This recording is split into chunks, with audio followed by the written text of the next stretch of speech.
Ma'am, मेरा जहाँ तक मानना है कि मैं खुद को जब बाउंड्रीज बना के सिर्फ एक चीज में नहीं लगा के रख रही हूँ, तो सामने वाला भी ना रखे। अगर कभी नहीं रखा है तो शुरू कर सकते हैं। I am ready to consider कि आपने कभी नहीं किया, आप अब शुरू कर रहे हैं, एफर्ट ले रहे हैं, बस इतना ही। तो आपका एक्सपेक्टेशन होगा आपके मैम कम शादी से कम एफर्ट ले, एफर्ट। Very good. शुरुआत करें बस।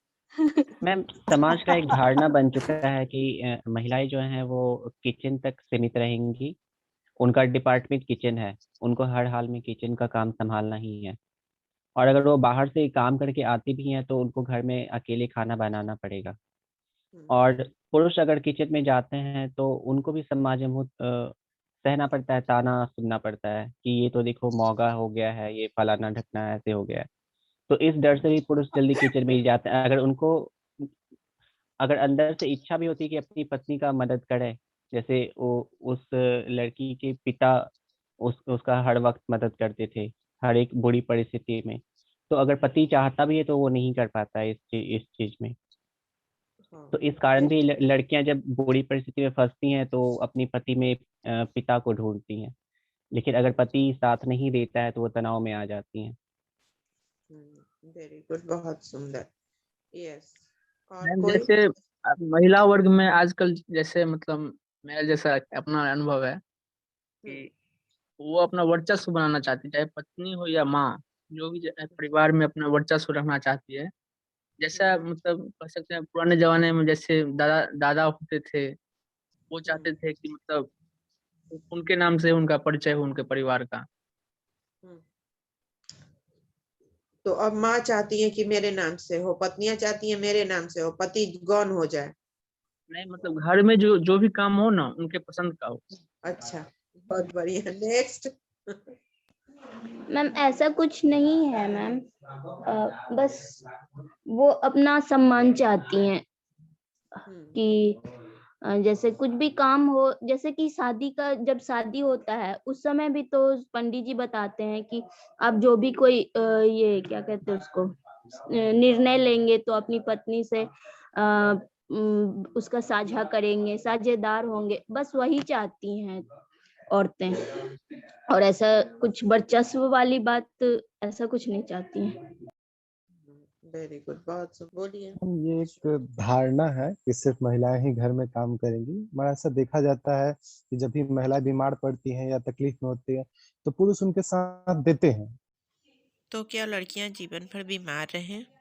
जिंदगी भर नहीं, जब भी पड़ी रहती है तो उनका साथ देती है। जब भी पड़ी रहती है तब सहयोग मिलता है, तब इसका मतलब है कि उनको जब सहयोग चाहिए बीमार पड़ी रहे, तो इसका मतलब है कि वो हमेशा बीमार पड़ी रहे।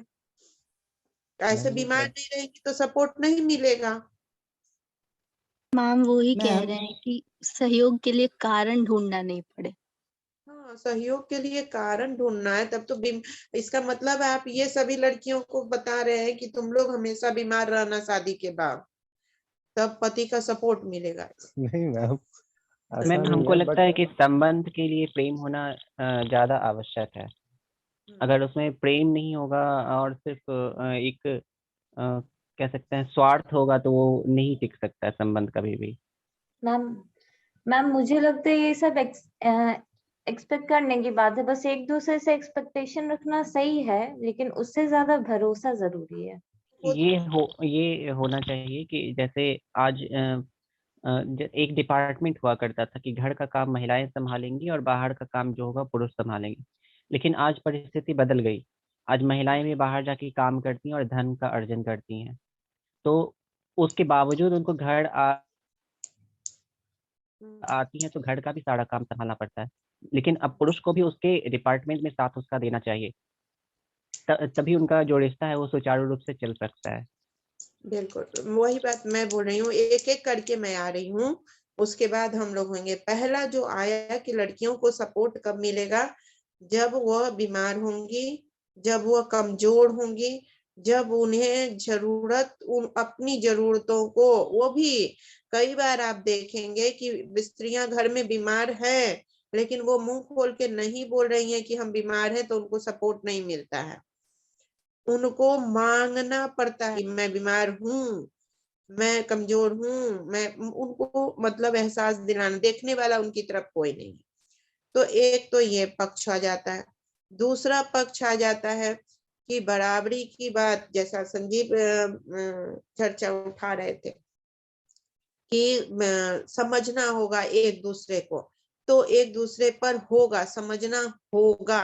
होगा शब्द में है कि समझ जिस समय एक दूसरे को आ गए, हम 20 साल की उम्र में, 22 साल की उम्र में, 25 साल की उम्र में, 30 साल की उम्र में, 35 साल की उम्र में आजकल हम शादी कर रहे हैं, उतने समय तक हम संबंधों के इस महाजाल को समझ क्यों नहीं रहे? अपनी मम्मी पापा को देखकर, अपने चाचा चाची को देखकर, अपने पड़ोसी में पति पत्नी को देखकर समझ क्यों नहीं रहे कि हम होगा का मतलब फिर और 5 साल होगा हम लगाएंगे समझने में, कि हमें दोनों को पहले ही जिन परिस्थितियों में हमारी विवाह हुई, उन परिस्थितियों को लेते हुए फर्स्ट डे से एक दूसरे को समझ लेना होगा। लेकिन जब मानसिकता यह रहेगी कि जब उसको जरूरत पड़ेगी मैं सपोर्ट करूंगा, तो फिर यही चीज दूसरा पक्ष क्यों नहीं करता है कि जब तुम बीमार पड़ोगे तो मैं भी तुमको सपोर्ट करूंगी, तब तक तुम बना के खा लो। जब तुम बीमार पड़ोगे तो मैं तुम्हारी मदद कर दूंगी रहूंगी, तब तक तुम बीमार होने तक इंतजार करो। जैसे पहला पक्ष बीमार होने का इंतजार करेगा, दूसरा पक्ष भी तो करेगा। दूसरा पक्ष उससे सब चीज, जूता साफ करके सामने, चप्पल साफ करके सामने, रुमाल साफ करके सामने, सब चीज सामने सामने क्यों?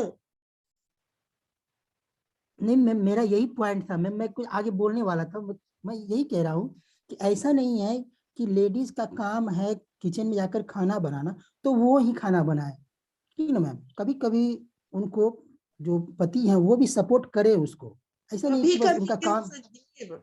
कभी कभी क्यों? बराबर से क्यों नहीं? कभी कभी शब्द क्यों? हाँ बराबरी हाँ से। मैम, ये भी है, बराबर सपोर्ट। जैसे मैम देखिए, सपोर्ट कर जैसे मतलब उनके बच्चे भी तो हैं मैम, बच्चे भी हैं, बच्चे सपोर्ट कर सकते हैं मैम। ऐसा तो नहीं है कि तो मैम पति ही सपोर्ट करे।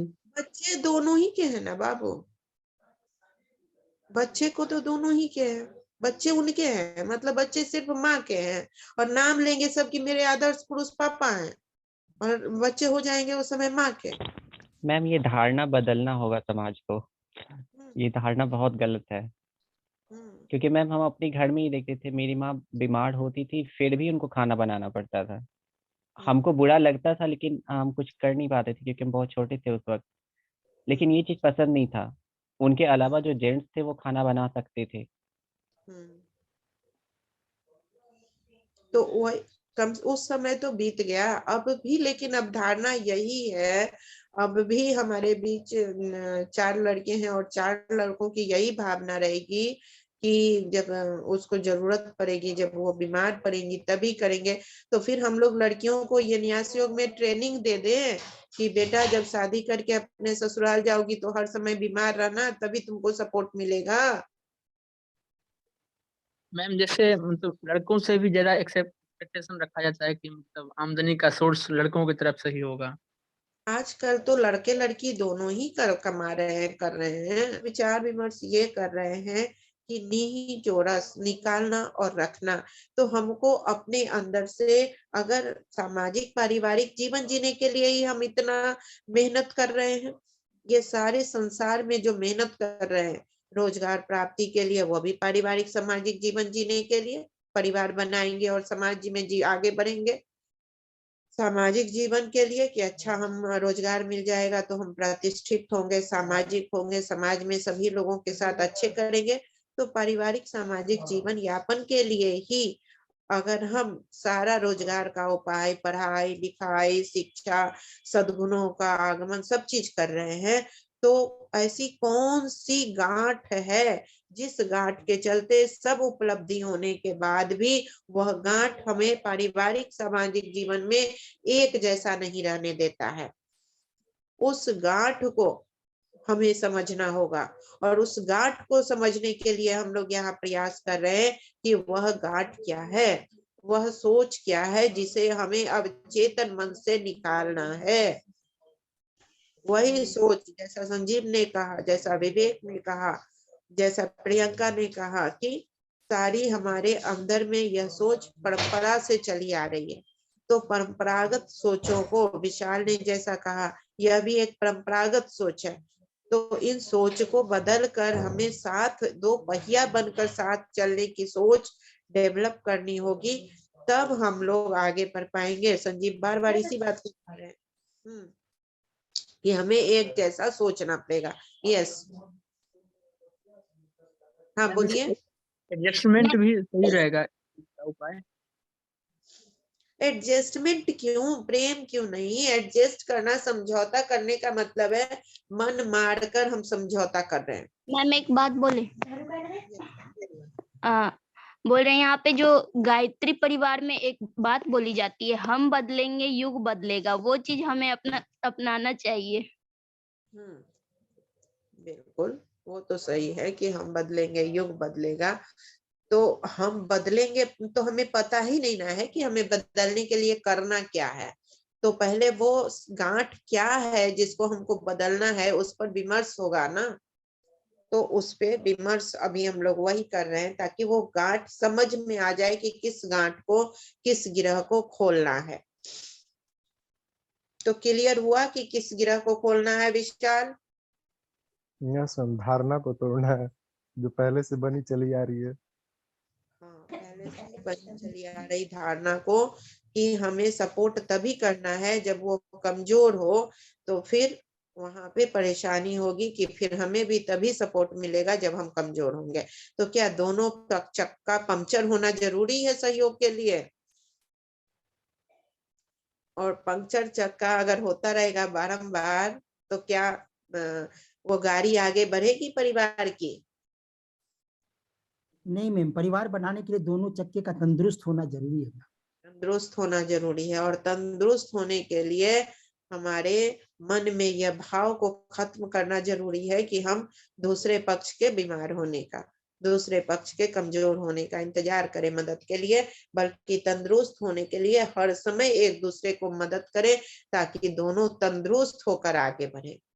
सपोर्ट करें, उसको कमजोर करने के लिए इतने काम का सर पर बोझ, तनाव ना दे दे कि वो कमजोर हो जाए, और फिर कमजोर हो जाए तो फिर हम उसकी मदद करके एहसान जताएं कि तुमको तो मैंने इस समय मदद की है। तो वो और भी कमजोर होगा। वो कहेगा, अभी मैं एक उदाहरण बताती हूँ, बहुत पीएचडी की हुई मेरी एक फ्रेंड है, उसको शुरू से क्लास 7 6 से ही या 5 से ही वो हॉस्टल में रहने लगी। तो हॉस्टल में रहने वाले बच्चों के साथ क्या होता है, पेरेंट्स उसके अकाउंट में पैसा डाल देते हैं, और फिर उसके पास कभी कभी पूछ लेते हैं कि क्या हुआ खर्च, कितना फीस दी, कितना नहीं दी, और जनरली उनका अपना रहता है पूरा खर्च करने। अब जब ससुराल आए तो वो जॉब उसकी नहीं थी, जॉब नहीं। अब यहाँ पे मांगो, तुम मांगो, और उसको मांगने की आदत तो 5-6 क्लास से ही मम्मी पापा ने खत्म करवा दी थी, कि मांगने से पहले उसके अकाउंट में पैसा आ जाता था। तो अब जो है, मांगना नहीं मांगती है तो टेंशन है सबको। वो कहीं हमको कुछ करना ही नहीं है जीवन में, फॉर्म भरना है तो एक बार अपने हस्बैंड से या किसी से बोली कि एक फॉर्म भरना है, 500 रुपए 1000 रुपए का कटवा दीजिए। हस्बैंड किसी मूड में होगा, जिस किसी मूड में हो, वो कंससली तो नहीं ही सब ऐसा करेगा, मगर किसी मूड में बोल दिया कि अभी हमको फुर्सत नहीं है या नहीं करेंगे। लड़की का अपना ईगो था, अपना ये था, तो वो बोल दी कि जाओ आज के बाद हम कभी कुछ मांगेंगे ही नहीं, और उसने अपने करियर का स्वाहा कर दिया। अब वो किसी से फॉर्म मांगने का पैसा नहीं मांगती है, कोई चीज में आगे बढ़ने का पैसा नहीं मांगती है, घर में खाना बनाती है, और मुंह कैसा बना के रखेगी ऐसी लड़की? ऐसी लड़की का मुंह कैसा बना रहेगा बताइए? बहुत ही नीरस मैम। नीरस बना रहेगा, तनाव बना रहेगा। खाना में कैसी चीजें, कैसा भाव जाएगा? अगर घर वाले के लिए वो खाना बना रही है किचन में, तो कैसा भाव जाएगा उसमें? मैम उजला चावल काला हो जाएगा। काला हो जाएगा, नीरसता का भाव चला जाएगा, उसका क्रोध चला जाएगा, उसका आक्रोश चला जाएगा कि हम खाली यहाँ आकर पीएचडी तक पढ़ाई किए और यहाँ आकर खाना बनाने वाली दाई बनकर रह गए। भाव आएगा तो वो भाव उसमें चला जाएगा। फिर वो जिसके जिसके शरीर में जाएगा, उसके उसका शरीर भी क्या कहने लगेगा, वैसे ही तनाव उसका शरीर भी करने लगेगा। पूरा घर क्या हो जाएगा, बीमार और तनावग्रस्त हो जाएगा। एक छोटी सी बात से कि आप उनकी आकांक्षाओं पर थोड़ा सा महरम नहीं लगाए, थोड़ा सा प्रेम नहीं किए, थोड़ा सा उनको आपने सपोर्ट नहीं किया, थोड़ी सी बात आपने नहीं की, और उसका और आप सोचे कि उसको जरूरत है तो वो मांगे, और उनका व्यक्तित्व भी ऐसा निर्मित नहीं हुआ है जिससे कि वो मांग सके। उनका बचपन से व्यक्तित्व, तो उसके व्यवहार को, उसके व्यक्तित्व को, उसके रहन सहन को, उसके तरीके को, वो नई लड़की आपके यहाँ आई है तो वो आपके तमाम चीजों को तो जाने, लेकिन आप उनके तमाम चीजों को जानने के ख्वाहिशमंद नहीं। आप उसके लिए कुछ भी आप सोचने समझने 5 मिनट उससे बात करने के लिए आपके पास फुर्सत नहीं है, क्योंकि आप बहुत बड़े कामगार हैं। आपकी माँ आपको प्यारी है तो माँ जो कहती है कर लो, पापा आपको बहुत प्यारे हैं, पापा जो कहती है वही कर लो, पापा से हिलेंगे नहीं, मम्मी जो कहेगी उससे अलग नहीं हटेंगे, आपकी बात हम नहीं सुनेंगे, तो आपका ही घर तो बर्बाद होगा इससे, उसका तो जीवन बर्बाद होगा, मगर पूरी पारिवारिक सामाजिक गृहस्थी तो आपकी भी बर्बाद होगी। मैम यही तो मेरा कहना था मैम, कि आपका ऐसा यही नहीं उसके साथ बैठेंगे, उसकी बातों को समझेंगे, आखिर दिक्कत क्या है, वो क्यों एडजस्ट नहीं कर पा रही है या क्या दिक्कत, उसके साथ बैठ के इस बातों को सुलझाएंगे मैम, उनको टाइम देंगे मैम। हाँ बिल्कुल, लेकिन टाइम तो तब देंगे जब मेरी गांठें खुली रहेंगी, जब हमें पता होगा कि जब हमारी गांठें ही हमारा सपोर्ट करने के, हमारे मन में अवधारणा बनी हुई है कि हम उसको तभी सपोर्ट करेंगे जब वो बीमार होगी, हमारी अवधारणा बनी हुई है कि वो जब हमसे मांगने आएगी तभी हम सपोर्ट करेंगे, हम बढ़कर कुछ नहीं पूछेंगे। जब ये अवधारणा नहीं मैम, हमारे, ऐसा तो नहीं हम है, कैसे करेंगे? ऐसा नहीं है मैम, केयर तो हमेशा करते हैं, मतलब करेंगे, और यदि किसी समय यदि वो बीमार हो जाती है, हो जाता है, तो उस समय कुछ ज्यादा करेंगे मैम, लेकिन केयर तो हमेशा करेंगे। Very good, very good. तो ये चीजें सभी को न्यास योग जो रस निकालना और रखना, तो जो नई परिप्रेक्ष्य में हमारा पारिवारिक संबंध बन रहा है, सामाजिक संबंध बन रहा है, तो पुरानी अवधारणाओं को जो निष्क्रिय हो चुकी हैं, जो नए परिप्रेक्ष्य में नहीं, पाठ्यक्रम बदलते हैं कि नहीं बदलते हैं, सिलेबस रोज बदलते हैं कि नहीं, हर 3-4 साल पर सिलेबस रिवाइज होता है कि नहीं, स्कूल के सिलेबस रिवाइज होते हैं ना हर साल, हर 5 साल पर उसमें नया चीजें जुड़ती है ना, पंचवर्षीय योजना में देश की, राष्ट्र की, सब जगह की योजनाएं बदलती हैं, लेकिन पारिवारिक पाठ्यक्रम नहीं बदलता है। पारिवारिक पाठ्यक्रम जो वैदिक काल से चला आ रहा है वही पाठ्यक्रम चलता रहेगा। तो जिस घर में बदल गया है पाठ्यक्रम, उस घर में सुख और समृद्धि है, और जिस घर में पाठ्यक्रम नहीं बदलेगा वह घर दुखी रहेगा। तो आप लोग न्यास योग में आए हैं, आप लोग विभिन्न जगह पर आए हैं, बीएड में आए हैं, तो आपको पाठ्यक्रम समझना होगा, पारिवारिक सामाजिक पाठ्यक्रम में भी, विचारों में भी बदलाव लाना होगा। तो लाने के लिए आप लोग दोनों ही आदमी, खाली पुरुष नहीं, स्त्री भी और पुरुष भी, दोनों को ही पारिवारिक सामाजिक पाठ्यक्रम में बदलाव लाके और जीवन को आगे बढ़ाना होगा। तो तैयार हैं आप लोग पारिवारिक सामाजिक पाठ्यक्रम में बदलाव के लिए? बिल्कुल मैम। सभी लोग तैयार हैं? Yes ma'am.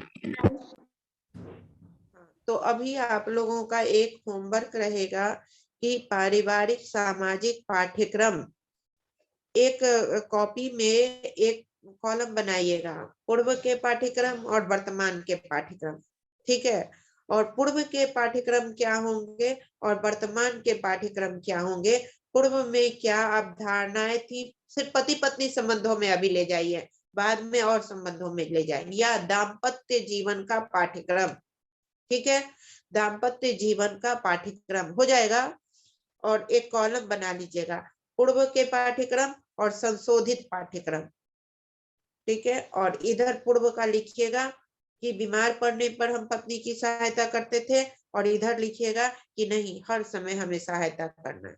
लड़कियां लिखेंगी कि हर समय, जो भी वो लिखना चाहे, कि मैं हर समय जो मदद मांगती हूँ तो समय अनुसार मदद मांगूंगी। मदद क्यों मांगना है, आप खुद को कर्मठ बनाइए, खुद को मजबूत बनाइए। उन पे डिपेंडेंट 24 घंटा क्यों रहना है और उनसे कचकच क्यों करना है? तो आप डिपेंडेंट क्यों बनते हैं? आर्थिक चीज को छोड़ दीजिएगा, लेकिन सामाजिक पक्ष पे भी हम डिपेंडेंट रहते हैं। ये सारी खरीद लें। अब बोल दिया नहीं खरीदो तो मुंह बना के बैठे हुए हैं। अरे खरीदना है तो और कहिए कि ये साड़ी मैं खरीद रही हूँ। अगर लेकिन साथ में आपको ये भी मैम देखना है कि आर्थिक दबाव ना पड़े। परिवार को चलाने में अगर कहीं अतिरिक्त बेमतलब के शौक पर खर्च ना करना पड़े, ये ध्यान रखना है। तो हमें स्टैंड लेना है तो सिर्फ व्यक्तिगत आकांक्षा को नहीं देखकर पारिवारिक परिदृश्य में लेना है। हाँ, ये संजीव रहे थे मैम कि जैसे मान के चलिए कभी वो बीमार होती है, बुखार होता है या कोई चीज होता है, तो उस समय तो हम उनके बॉडी को छू के या उनसे पूछ के भी पता कर सकते हैं कि वो बीमार है या कुछ और है। लेकिन मैम यदि उसको इंटरनली कोई प्रॉब्लम हो, मतलब जैसे किसी बात का दुख हो या कुछ और हो, तो जब तक वो बताएंगे नहीं तो फिर कैसे पता चलेगा मैम? ये तो पूछना पड़ेगा हमें समय में। आप विश्वास दिलाएंगे तब बताएंगी। आपको वो बताएगी और आप जाके मम्मी को फुस करेंगे कि मम्मी उसको ये प्रॉब्लम हो गया। अरे आप व्यक्तिगत पति हैं, आप उसकी समस्याओं को सुनिए और सुलझाने की खुद कोशिश कीजिए ना। तो आप जाके बोलेंगे मम्मी उसको ऐसा है, तो उसको गुस्सा आ जाएगा नहीं कि मैम, हम ऐसा कोई क्यों करे? मतलब होता है, ऐसा होता है मैम, बट होता ही है। उस समय बच्चे को थोड़ा ही ना, लड़कों को तो सबसे प्रिय मम्मी से प्रिय पापा भाई बहन होते हैं। स्वाभाविक है, उनका बोलना भी स्वाभाविक है। वो कोई आलोचनात्मक रूप में नहीं बोलने जाते लड़की, लेकिन लड़की आती है पति के स्नेह के लिए, कभी कभी अपनी इंटरनल बातों को उनके स्नेह के लिए, उनके प्रेम के लिए बोलती है। दो मित्र भी आपस में, अभी मैंने कल आप लोगों ने पूछा कि ये YouTube पर जाएगा, तो मैंने पूछा कि क्या आप अपने दोस्तों के बीच इन डिस्कशन को लाना चाहेंगे? तो आपने कहा ना नहीं। उसी तरीके से पति पत्नी डिस्कशन भी नहीं चाहती हैं, पत्नियां खासकर नहीं चाहती है, क्योंकि वो बाहर से आई रहती है तो वो पति में अनन्य विश्वास खोजना चाहती है। तो वो नहीं चाहती है कि हमारे डिस्कशन जो आपस में हुए हैं उसका समाधान खोजने वो कहीं और जाए, कहीं और में जाके बोले। भाई सास से बोलना था तो वो भी बोल सकती थी, तो वो नहीं बोलकर आपसे बोल रही है। इसका मतलब क्या है कि आप उनका समाधान अपने स्तर से दे। अब होता क्या है, बच्चे तो माता पिता ये सबसे रहते हैं, तो वो जाके बोला है बस यहाँ झंझट शुरू हो गया। तो नहीं मैम, ये छोटी बातें होती हैं, ये ये तो मिसअंडरस्टैंडिंग होती है। हाँ, ये मैम, तो यही तो भरोसा करना पड़ेगा कि यदि वो कुछ हमसे बताती है या हम उसको कुछ बताते हैं तो सिर्फ हम दोनों के बीच रहना चाहिए, किसी तीसरे हाँ, व्यक्ति के पास ये चीज ना जाए। जाननी चाहिए। तो यही अंडरस्टैंडिंग दोनों में, तो यही तो पाठ्यक्रम का बदलाव करना है। इसी पाठ्यक्रम को तो लिखना है आपको कि पूर्व में पाठ्यक्रम थे कि हम इसको सार्वजनिक कर दिया करते थे, आपसी बातचीत को सार्वजनिक कर दिया करते थे। अब हम सार्वजनिक नहीं करेंगे, क्योंकि पहले बच्चियां छोटी होती थी, सार्वजनिक भी हो जाता था तो उसको समझ में नहीं आता था। 15 साल की, 16 साल की, 18 साल की बच्ची, कुछ सार्वजनिक भी हो गया तो नहीं, और उसको लगता था यही नियम है। लेकिन अब परिपक्व लड़कियां हैं, अब पढ़ी लिखी लड़कियां हैं, अब उनको अपनी व्यक्तिगत चीजों की समझ है, उनको समझ है कि कितनी बातें हम दोनों के बीच ही रहनी चाहिए। लड़कों को भी ये समझ है, लड़के भी कुछ बोल रहे हैं तो लड़कियों को अपने माता पिता के घर में वो डिस्कशन नहीं कर देना चाहिए, उसको भी तुरंत अपने माता पिता के पास जाकर नहीं बोल देना चाहिए। दोनों की अंडरस्टैंडिंग आपस में मजबूत होनी चाहिए, ये दोनों के लिए ये पक्ष है। तब तक जैसे दो मित्र, दो दोस्त आपस में आप लोग बात करते हैं तो तीसरे को नहीं ले आते हैं, उसी तरीके से आप यहाँ पर भी शुरू में दो दोस्त की तरह आपस में बात कीजिए और दोस्त की तरह ही सुलझाने की कोशिश कीजिए। तो हाँ यही मैम, तो मेरा भी यही कहना था कि कुछ भी होता है तो दोनों के पास ही रहना चाहिए, किसी तीसरे के पास या किसी भी फैमिली मेंबर भी हो उसके पास भी बाहर नहीं जाना चाहिए। लेकिन अगर मान लीजिए सीख तो आप रहे हैं ना, युग बदलने का काम आप कर रहे हैं, दूसरा पक्ष तो हम लोगों की इस डिस्कशन को नहीं सुन रहा है। जो आपकी पत्नी है, आएगी जो पत्नी शादी कर या अभी वर्तमान में है जिनकी भी, तो वो तो नहीं सुन रही है इस बात को, तो वो तो नहीं समझेगी। वो हो सकता है अपनी मम्मी को बता भी दे, तो भी वहां हमें सहजता से प्रेम से ये करना चाहिए। ठीक उसी तरीके से बहुत सारी जो लड़कियां हैं उनके पति ये सब बात नहीं सुन रहे हैं, तो उनको नहीं पता होगा कि क्या हमको जीवन में पाठ्यक्रम में बदलाव लाना है, तो वो हो सकता है बोल भी दें। तो लड़कियों को भी थोड़ा सचेत रहना चाहिए, लड़कियों को भी वैसी बात बोलनी चाहिए, जो कहीं भी जाए तो प्रेम का भाव बोलाए। बहुत बहुत अति आवश्यक वाली बात हो तो हम कुछ बोले, सोच समझ कर दोनों को, क्योंकि बदल हम रहे, पाठ्यक्रम संशोधन की बात हम जान रहे हैं, और अभी उनका इस स्कूल में एडमिशन नहीं हुआ है जहां इस पाठ्यक्रम संशोधन को पढ़ाया जा सके उनका, तो इसलिए थोड़ा शुरू में सचेत रहना। ठीक है, यस मैम। हर स्तर पर हमें समझना होगा, हर स्तर पर हमें बातों को समझना होगा।